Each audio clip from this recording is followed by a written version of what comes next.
जिसको जपकर जीव हो भव सागर से पार। 11वें अध्याय का सुनो आज विस्तार। कार्तिक महात्म का 11वां अध्याय।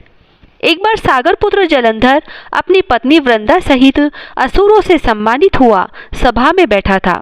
तभी गुरु शुक्राचार्य का वहां आगमन हुआ। उनके तेज से सभी दिशाएं प्रकाशित हो गई। गुरु शुक्राचार्य को आता देखकर सागर पुत्र जलंधर ने असुरों सहित उठकर बड़े आदर से उन्हें प्रणाम किया।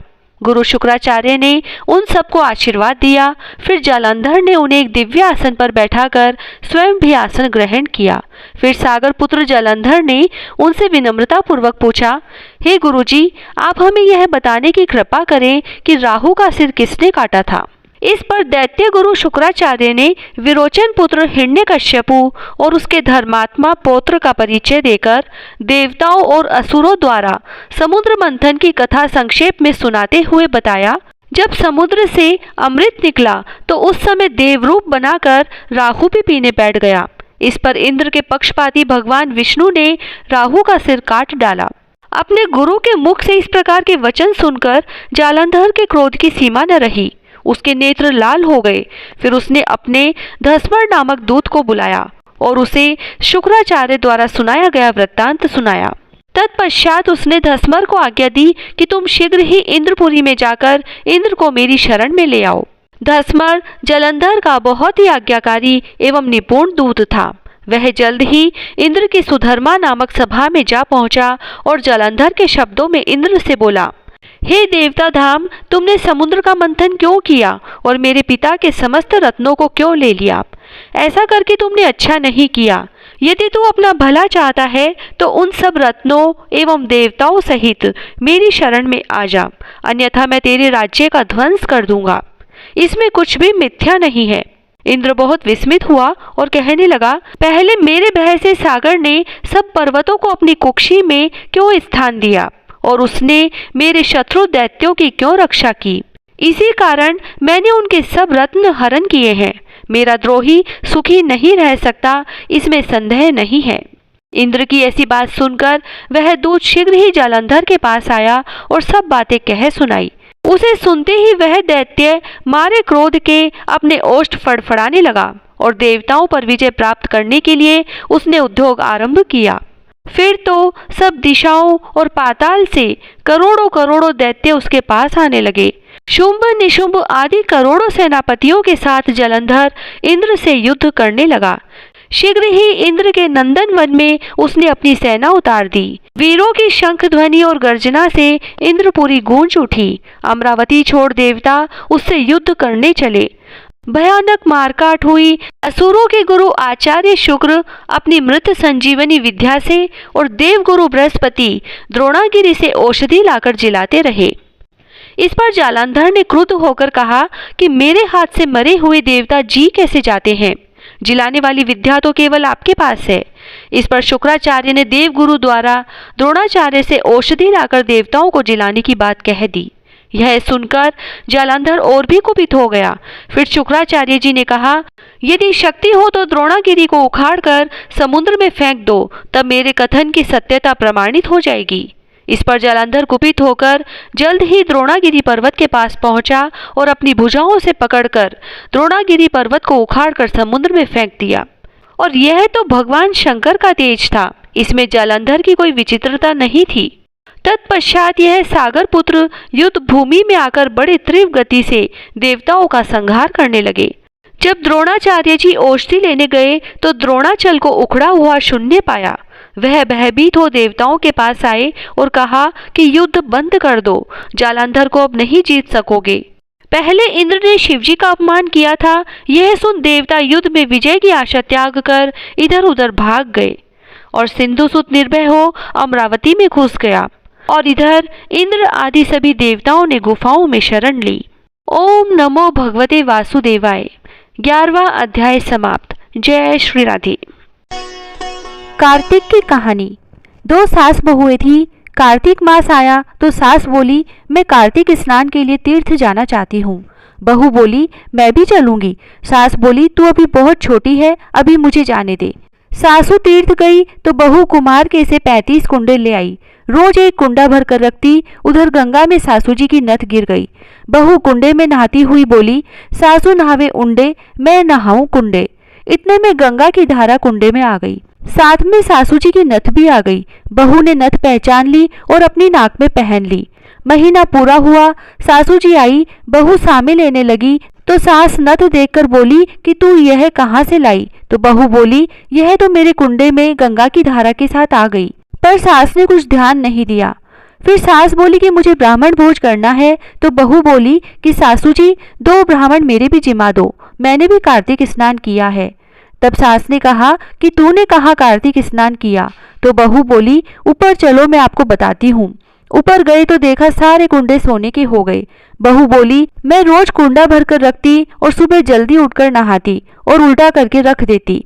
तब सासू जी बोली कि बहू तू तो बहुत भाग्यवान है जो साक्षात गंगा जी तेरे पास आई। तूने श्रद्धा और विश्वास से कार्तिक स्नान किया तो भगवान ने तुझे फल दिया। दोनों सास बहू ने धूमधाम से ब्राह्मण जिमाकर दक्षिणा देकर विदा किया। हे गंगा मैया, जैसे बहू पर कृपा की, उसको कार्तिक स्नान कराया, वैसे हम सबको कराना। तुलसा जी की कहानी।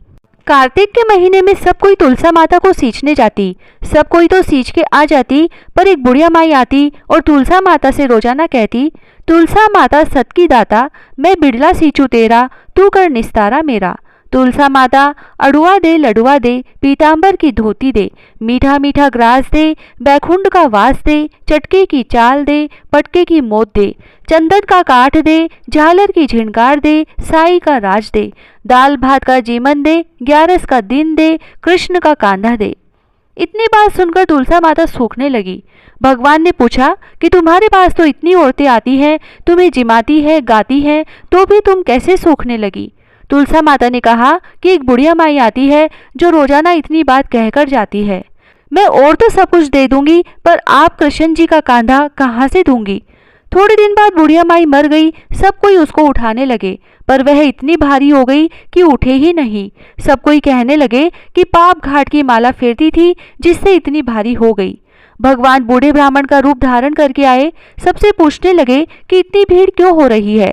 सब बोले, एक बुढ़िया मर गई है, पापनी थी, इसीलिए किसी से नहीं उठती।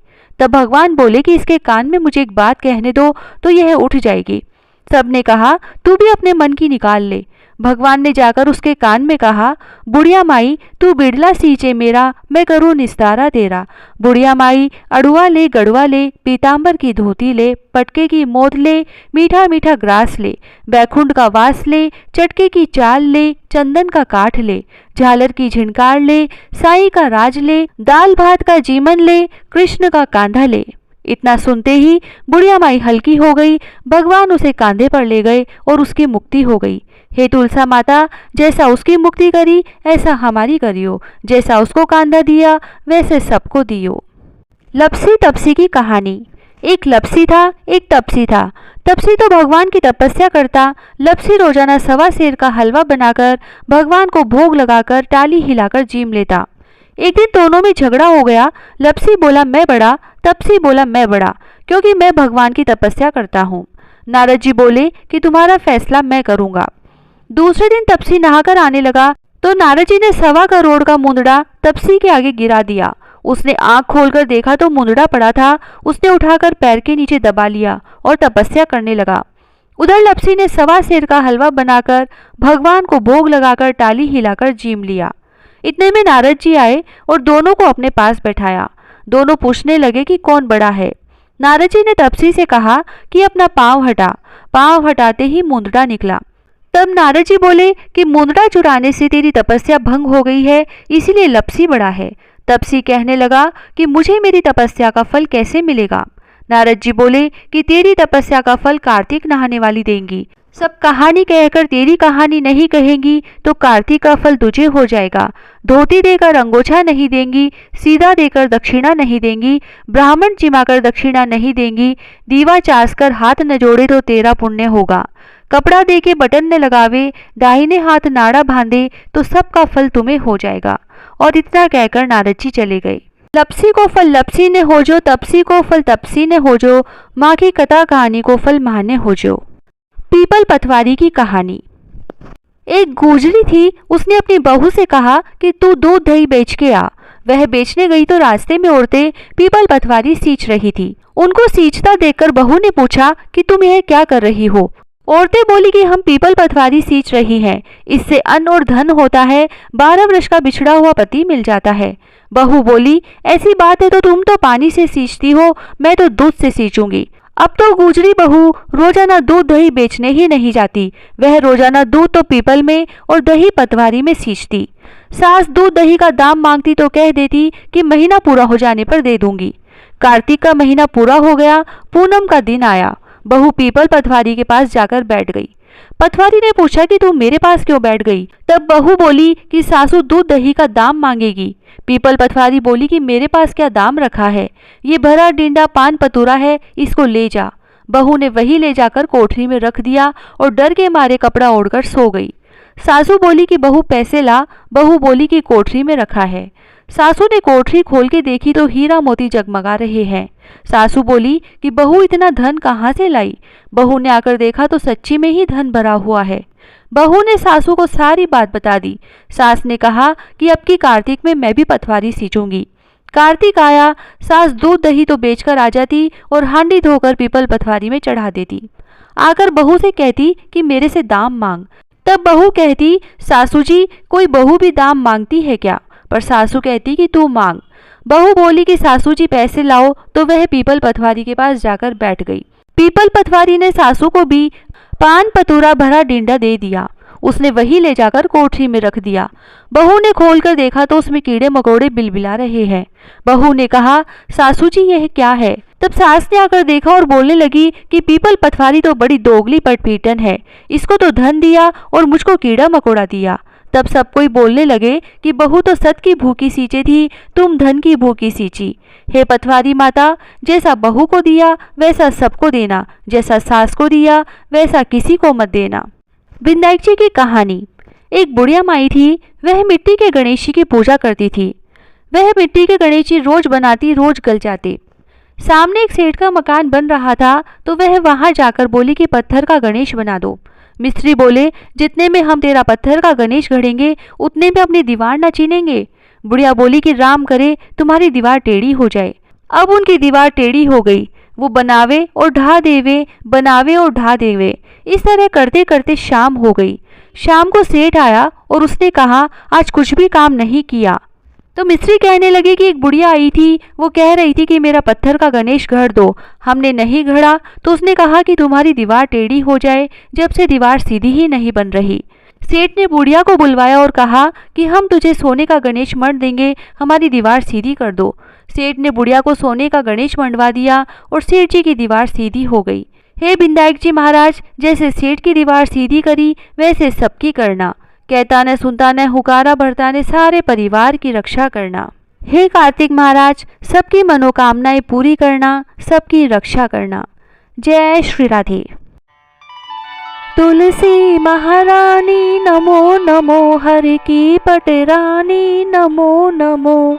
तुलसी महारानी नमो नमो, हर की पटरानी नमो नमो। धन तुलसी पूरण तप की नो, शालिग्राम बनी पटरानी नमो नमो। तुलसी महारानी नमो नमो। जाके पत्र मंजरी कोमल, श्रीपति कमल चरण लपटानी नमो नमो। तुलसी महारानी नमो नमो, हर की पटरानी नमो नमो। कौन से महीने बोई रानी तुलसा, कौन से महीने हुई हरियाली नमो नमो। तुलसी महारानी नमो नमो। कौन से महीने हुई तेरी पूजा, कौन से महीने हुई पटरानी नमो नमो। तुलसी महारानी नमो नमो।